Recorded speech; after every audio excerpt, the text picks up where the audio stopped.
good day, and how are you? Oh, just fine, you say? Well, okay, that'll do.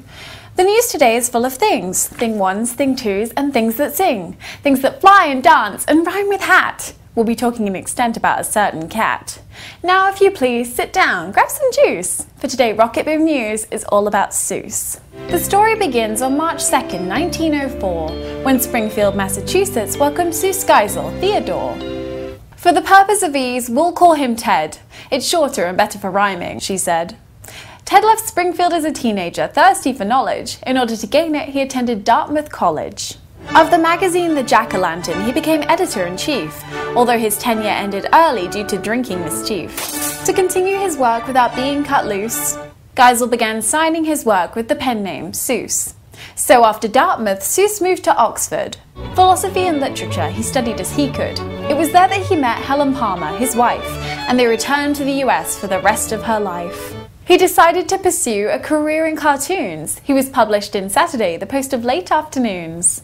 But the bulk of his career was spent drawing for oil. Ads for 15 years luckily didn't spoil his passion for politics. Too old for the draft, he contributed making the most of his craft.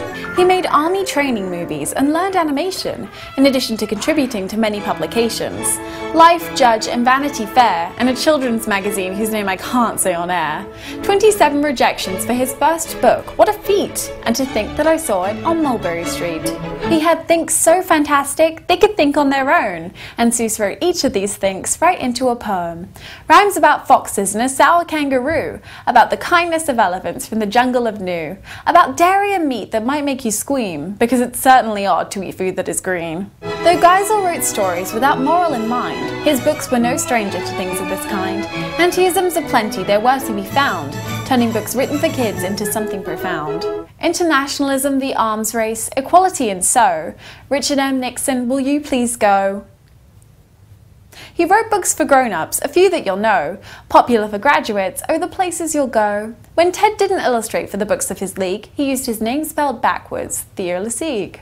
According to Life magazine, 1954 May, illiteracy grew from dull books of the day, so William Ellsworth Spalding made a list of 348 words that he missed. Spalding thought that the kids who knew vocab were nifty, and asked Geisel to cut the list down to 250. 236 words, out came that. The best-selling success, The Cat in the Hat. Retaining imagination, verse and style, it could be read by young humans who only read for a while. Geisel's works were adapted and animated. The first was Horton Hatches the Egg, which nobody hated. In 1942, it was a Looney Tunes edition, featuring a suicidal fish and Katharine Hepburn imitation. Jack Jones, friend and colleague, in 1966, would throw an animated Grinch into the mix. It's considered a classic and thought more than okay, and it's broadcast each year around Christmas Day. Mrs. Geisel was ill, I'm sure that you've heard. 1967, October 23rd. It was on this day that Helen died. She committed suicide.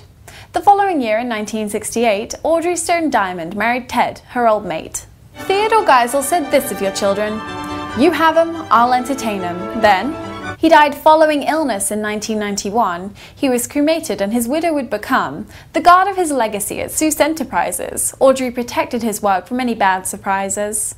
She approved live-action films of The Grinch and of Cat. She was fine with Jim Carrey, but of Mike Myers wasn't that.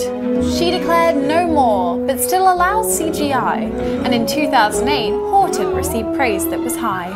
In Orlando, Florida, Seuss Landing was created.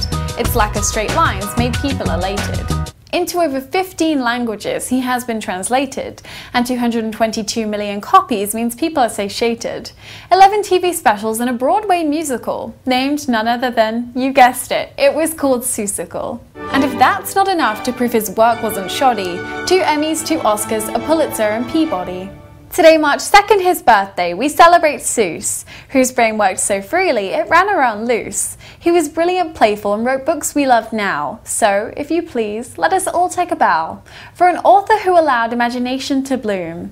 Happy birthday, Dr. Seuss. Love, RocketBoom.